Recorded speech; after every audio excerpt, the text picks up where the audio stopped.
Oke, jadi ini sudah masuk minggu ketiga setelah Goliath kita pindahin. Dan ini ikan-ikan lain belum gue masukin karena ada kendala terhadap ikan Goliath ini. Dan kalau kalian perhatikan, air di sini nih agak sedikit hijau ya.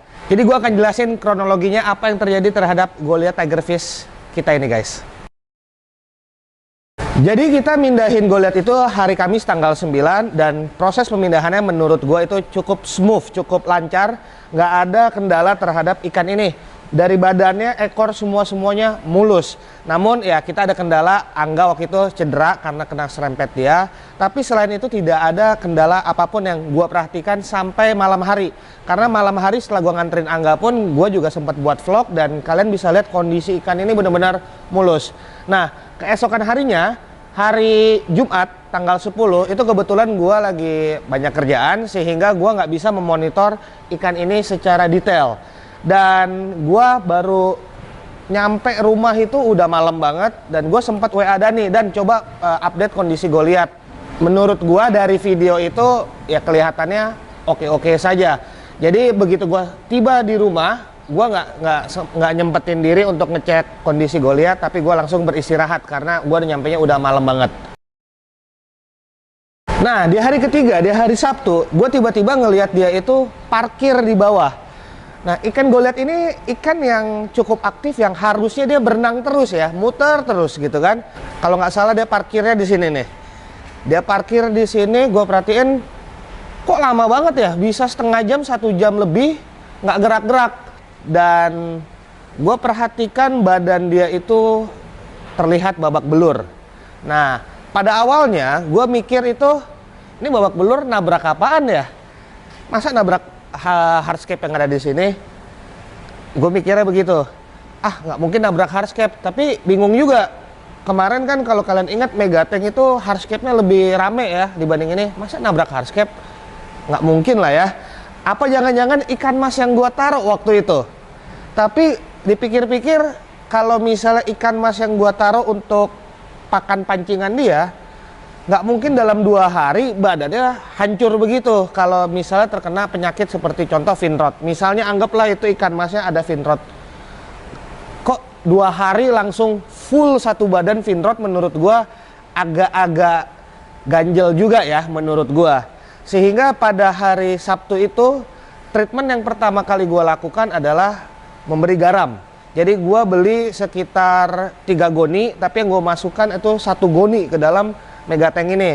Nah, sambil gue perhatikan ini ada apa gitu kan. Nah, hari Minggunya Angga gue suruh datang ke sini untuk lihat kondisinya langsung, karena di hari Sabtu malam gue cuma sekedar video call sama Angga ngeliatin kondisi Goliath. Jadi pas Angga datang, dia bilang, "Bang, ini mungkin nggak dia loncat dari luar?" Terus gue bilang, "Nggak mungkin lah bang loncat." Kenapa? Karena selama ini juga di atas Megatank ini kan nggak ditutup, ikan nggak ada yang loncat, dan jarak dari air sampai atas itu sekitar 60-an senti. Kayaknya nggak mungkin juga loncat. Dan ikan loncat biasanya karena dikejar ikan lain, stres, atau juga karena kondisi air. Nah, kalau kondisi air nih, kita ngomongin kondisi air. Kalau kalian ngikutin gua, dia ini udah gua aklimasi 3 hari sebelum gua eksekusi. Jadi air dari Megatank gua pompakan ke dalam bak fiber, dan dari bak fiber itu airnya ngeluber lagi ke dalam Megatank. Udah 3 hari. Jadi dia udah 3 hari gua aklimasikan secara nggak langsung. Jadi bukan sekedar 30 menit atau gimana gitu ya. Ini udah 3 hari. Jadi air yang dia masuki itu udah sama dengan air tempat lama dia. Jadi air lama sama air baru semuanya sama Megatank, dan itu udah sama. Jadi air itu menurut gua nggak mungkin.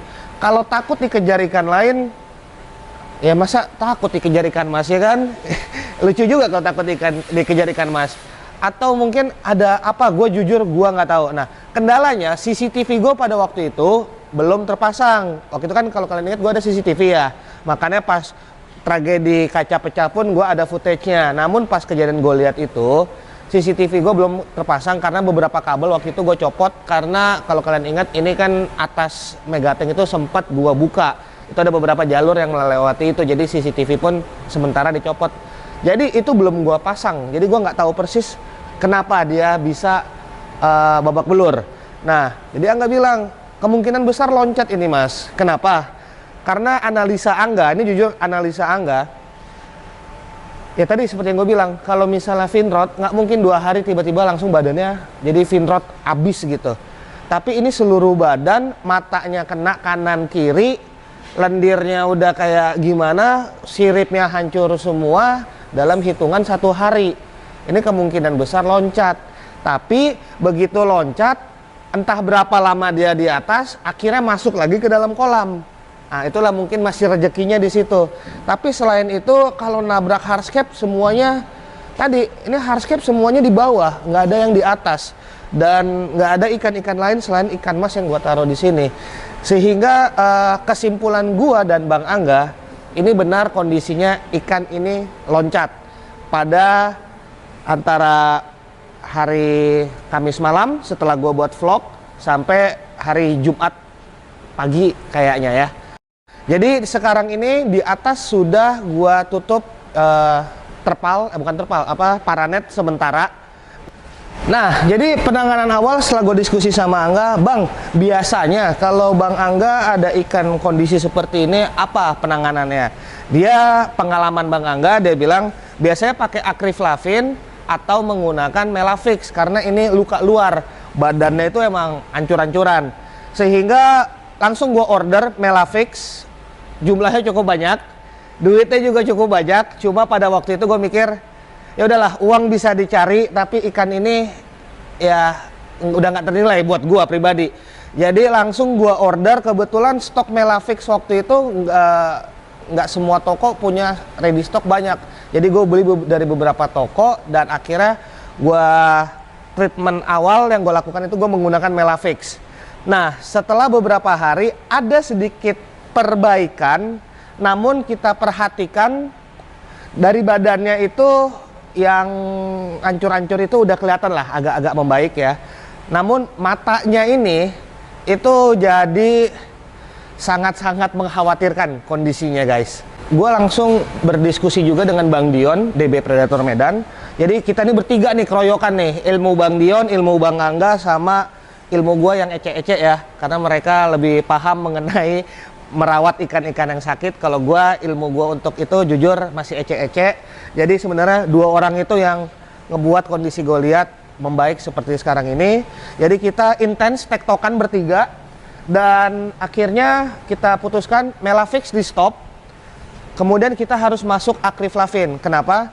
Karena kita menakar atau mengukur kondisi Goliath ini dari badan udah cukup oke, namun mata. Nah, matanya ini karena bermasalah, kita nggak mau sampai dia buta.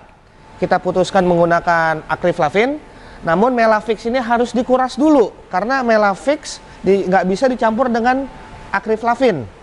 Sehingga kita lakukan dripping full sekitar 3-4 hari. Kemudian setelah itu kita lakukan, baru kita masukin akriflavin. Nah, masukin akriflavin ini juga tricky, karena gue tanya sama Bang Dion, Bang, lu kan akuarium rata-rata sekitar 500 liter ya. Lu berapa banyak yang lu masukin akriflavinnya? Kenapa gue tanya 500 liter? Karena pertama, itu akuarium yang banyak dia gunakan di toko dia di Medan.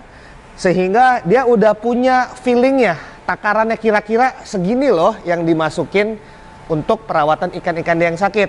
Bang Angga gue tanya juga, Bang, berapa yang abang masukin untuk perawatan ikan abang? Misalnya dia baru dapat ikan baru dari alam segala macam, dia lakukan rekondisi segala macam, berapa yang abang masukin? Kurang lebih sekian. Dia bilang seujung sendok teh untuk 500 liter. Oke, gua kali aja 500 liter kali volume tank gua, abang masukin akriflavinnya ke dalam botol aqua, dimasukin sekian banyak. Nah, itulah kurang lebih takarannya. Jadi takaran yang kita gunakan juga kira-kira, tapi paham ya, gue men-scaling up.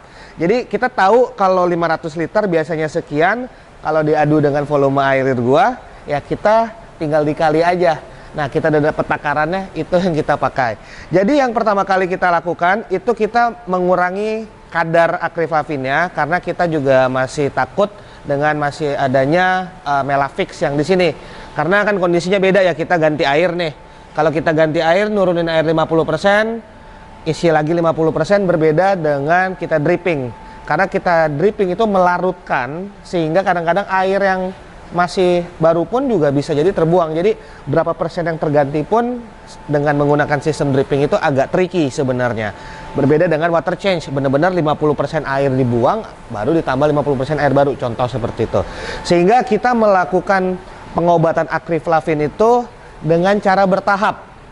Jadi pertama kita masukin kira-kira sekian, habis itu beberapa hari kemudian kita lihat progresnya, dia kondisinya berenangnya masih oke, kita masukin lagi, dan seperti itu. Nah, antara masukin akriflavin pertama dan akriflavin kedua, itu kita menunggu 2 kali 24 jam. Dan menjelang itu masuk, ya kita memonitor kondisi dia.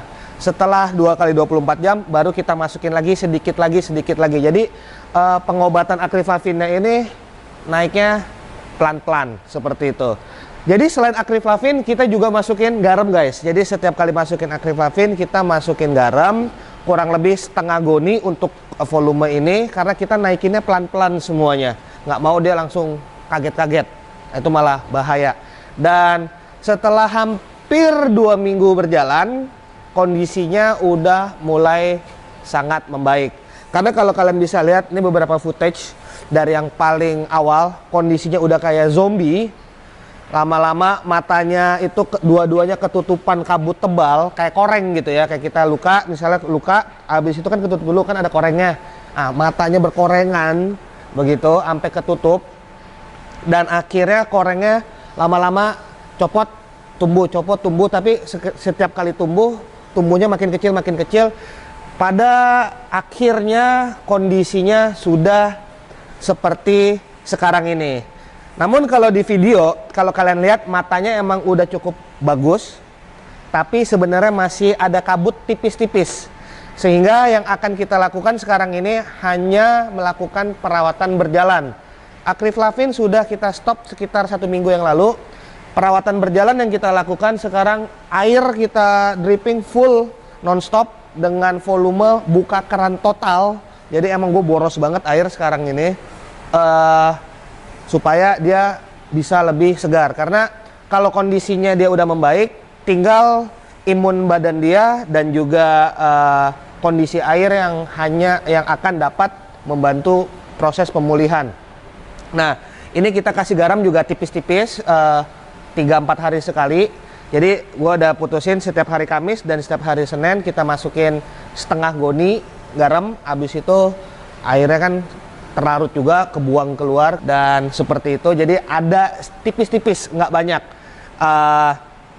Kemudian kalau kita lihat kondisi dia sekarang ini, kalau kalian perhatikan ekor di belakangnya itu, yang di bagian bawah itu kemarin kan ya mungkin karena dia loncat segala macam ya, kropos, copot segala macam, itu sekarang sedang proses pemulihan lagi.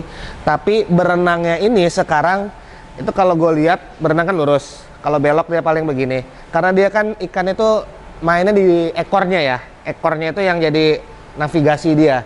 Tapi ekornya itu udah hilang hampir 30% karena luka kemarin. Jadi berenangnya masih belum stabil.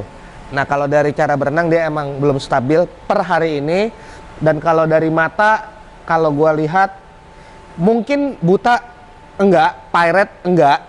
Cuma nama juga barang udah luka cukup parah, mungkin nggak kembali full penglihatan dia 100% seperti sebelumnya. Mungkin berkurang juga lah, kayak kita nih, kayak gue juga pakai kacamata, gue buka kacamata juga ngeliat kalian blur gitu kan. Mungkin dia begitu nih, jarak pandangnya dulu bisa sekian jauh, sekarang gue udah dia nggak bisa ngeliat terlalu jauh lagi. Dan intinya sih selama matanya nggak pecah, buta gitu, buta total, dan cuma pandangan dia nggak bisa terlalu jauh lagi, ya menurut gua nggak masalah. Ini kemarin gua diskusi sama Angga Madion, untuk mata ini akan cukup lama proses penyembuhannya, bisa berbulan-bulan sampai emang maksimal seperti itu. Sisanya kita nunggu Bang Angga dan kita lihat proses kelanjutannya seperti apa. Moga-moga nggak ada lagi kendala. Jadi ini emang suka duka, dan ya mau nggak mau gua harus mentreatment ikan ini, mengeluarkan biaya yang tidak sedikit. Jadi orang biasanya ikan sakit taruh tank karantina, ini gua nge-treatmentnya the whole mega tank. Jadi seluruh mega tank gua treatment. Seperti itu guys.